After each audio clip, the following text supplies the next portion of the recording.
நிச்சயதார்த்தம் முடிஞ்சு 10 நாட்கள்ல நாட்டுக்காக உயிர் தியாகம் செஞ்சிருக்காரு இளம் விமானப்படை வீரர்.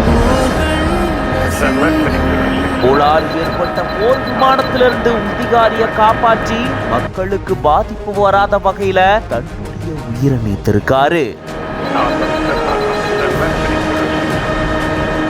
4 தலைமுறையா நாட்டுக்கு சேவையாற்றிய குடும்பத்தை சேர்ந்த இவரை வருங்கால மனைவி கண்ணீர் மல்க வழி அனுப்பி வச்சிருக்காங்க. இந்திய விமானப்படையில பிளைட் லெப்டினன்டா பணியாற்றிட்டு வந்தவர் தான் சித்தார்த் யாதவ். ஜாகுவார் போர் விமானத்தை இயக்கும் போது ஏற்பட்ட கோளாறின் காரணமா விமான விபத்துல உயிரிழந்திருக்காரு.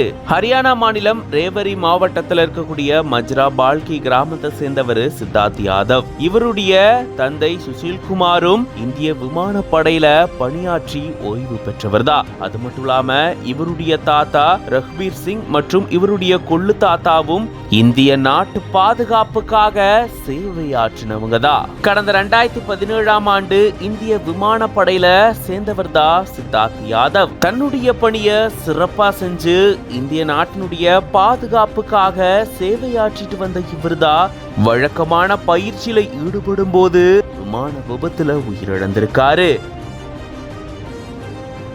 குஜராத் மாநிலம் ஜாம்நகர் பக்கத்துல இருக்கக்கூடிய ஒரு பகுதியில இவர் பயணம் செஞ்ச ஜாகுவார் போர் விமானம் வெடிச்சு விபத்துக்குள்ளாகி இருந்திருக்கு. அப்போ தன்னோட பயணம் செஞ்ச அதிகாரிய பத்திரமா காப்பாத்திருந்திருக்காரு சித்தார்த் யாதவ். இது ஒரு புறம் இருக்க, கடந்த மார்ச் 23ஆம் தேதி தான் இவருக்கு நிச்சயதார்த்தம் நடந்து முடிஞ்சிருக்கு.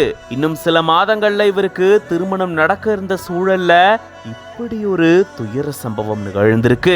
ஜாகுவார் போர் விமானத்துல ஏற்பட்ட சில தொழில்நுட்ப கோளாறின் காரணமா விமானம் விபத்துக்குள்ளானதா கூறப்படுது. உயிரிழந்த இவருடைய உடலை சொந்த ஊருக்கு கொண்டு வந்தப்போ இவருடைய வருங்கால மனைவி கண்ணீர் மல்க இவரை வழி அனுப்பி வச்சிருக்காங்க.